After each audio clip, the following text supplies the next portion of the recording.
শিশুর জ্বর হয়েছে, মায়ের সমস্যা। শিশুর কাশি হয়েছে, এটা তো মায়ের দোষ। শিশু বারবার পাতলা পায়খানা হচ্ছে, এটা মায়ের দোষ। মা ঠিকমতো যত্ন করতে পারে না, উল্টাপাল্টা খাবার খাওয়া শেখাচ্ছে। শিশু খেতে পারে না, মায়ের দোষ। সব খাবার মা খেয়ে ফেলে, বাচ্চাকে কোনো খাবারই দিচ্ছে না। দেখেন, এরকম দোষারোপ কিন্তু মায়েদেরকে বারবারই করা হচ্ছে।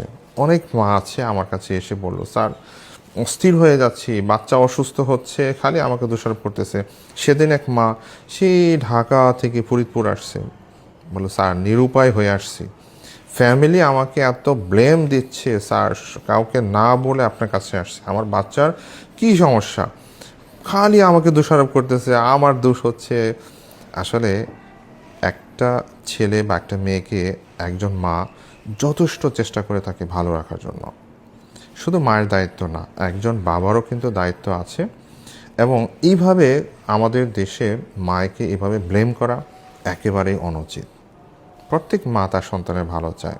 সুতরাং আপনার সন্তান অসুস্থ হয়েছে, শুধুমাত্র মাকে ব্লেম দিবেন না, বাবাকেও ব্লেম দিবেন না। কী সমস্যা হয়েছে সেটা আইডেন্টিফাই করেন, ডক্টরের কাছে নিয়ে যান, এরপর আপনার শিশুকে চিকিৎসা করেন।